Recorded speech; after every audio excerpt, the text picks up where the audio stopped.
आजच्या या मध्यवर्ती कार्यालयाच्या उद्घाटन प्रसंगी इथे उपस्थित असलेले आपल्या सर्वांचे मार्गदर्शक नामदार गिरीश भाऊ, आमदार सर्व मंगेशदादांचं नाव घ्यावं लागेल दादा, बाकी नाही घेतलं तरी चालतं.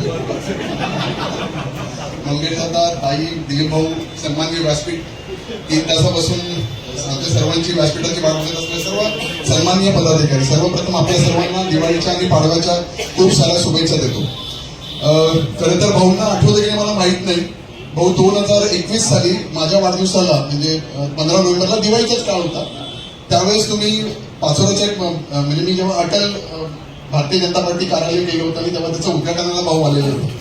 आणि मी जेव्हा कार्यालय सुरू केलं होतं त्याच्या माझ्या अगोदर मधुभाऊ बसले, त्यांच्या सिनियरसारखे भरपूर लोक होते आणि भारतीय जनता पार्टी टिकवून ठेवण्याचं काम त्यांनी प्रयत्नपणे केलेलं होतं. तर भारतीय जनता पार्टीचं एकही कार्यालय त्यावेळेस नव्हतं. सर्वप्रथम मी एक केलं, त्यानंतर दिलीप भाऊंचा प्रवेश झाला, तेव्हा दिलीप भाऊंचं दुसरं कार्यालय झालं. आता ताई आल्या, मध्यवर्ती ठिकाणी एक कार्यालय झालं.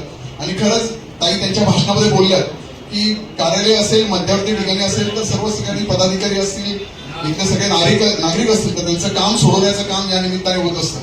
आणि ताई त्यांच्या भाषणात बोलताना मंगेशदादांचं कार्यालयाबद्दल कौतुक केलं. खरंच मंगेशदादांचं कार्यालय कॉर्पोरेट सारखं आहे आणि ताई विसरून गेल्यात भाऊच्या बद्दल बोलताना.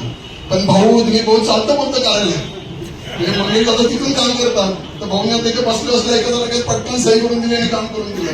असं चालतं बोलतं कार्यालय गिरीश भाऊंचं. अशा पद्धतीमध्ये दोघेही नेत्यांचे कार्यालय चांगले आणि दोघांचा आदर्श ठेवून आम्ही तिघा लोक इथे काम करत आहोत. पुढचा भाऊ भाषणात बोलले विषय राजकारणाचा आहे, इलेक्शन जवळ आलाय त्याच्यामुळे विषय काहीच नाही. भाऊ कोण म्हणतं की आपल्याकडे उमेदवार नाहीयेत? खाली येताना गिरीश भाऊंनी सगळ्यात फेटा कोणाच्या डोक्यावर ठेवला हे सांगायची गरज नाही. एक सांकेतिक आहे की तुमच्या डोक्यावर टोपी ठेवून दिलेली आहे आणि तुम्ही आमचे उमेदवार फायनल झालेले आहेत. याच्यावर आणि पूर्ण ताकदीने ताईने सांगितलं की आमच्या तिघांमध्ये कुठले मतभेद नाही, कुठला गोंधळ.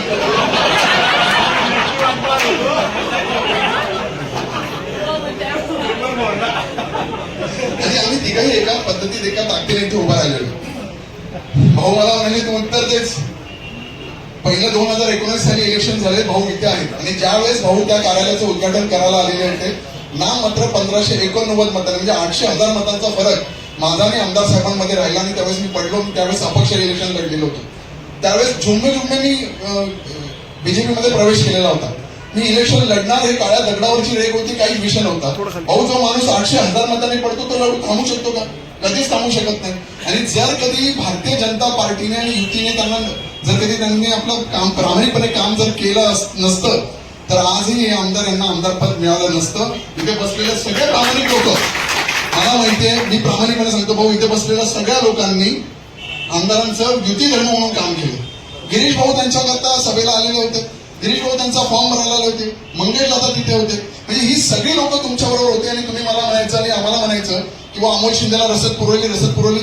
खरं तर रसद कोणाला पुरवली तुम्ही तुमच्या सगळ्यात जास्त रसद तर कोणाला पुरवली तर तुम्हाला पुरवलं. संघ परिवाराने प्रामाणिकपणे त्यांच्या पाठीमागे उभं राहिलं. जर संघ परिवार सुद्धा त्यांच्या पाठीमागे उभा राहिला नसता तर आज 20-25 हजाराचा फरक पडला असता आणि ते पडले असते. पण आता हा काळ तो वेळ हा नाहीये. योग्य वेळेस जेव्हा आपले राजकीय दुरावले तेव्हा मी संपूर्णपणे याचं विश्लेषण करेन. पण मित्रो, मी पुन्हा एकदा सांगतो की सगळ्या कार्यकर्त्यांनी ताकदीने एकमेकांना उभं राहा. ही आपली अस्तित्वाची लढाई आहे, ही आपल्याला जिंकल्याशिवाय राहायची नाही. येणारं इलेक्शन हे पदाधिकाऱ्यांचं कार्यकर्त्यांचं आहे. पहिले तुमचं नगरपालिका होईल आणि त्याच्यानंतर 10 दिवसामध्येच जिल्हा परिषदचे इलेक्शन होणार आहे.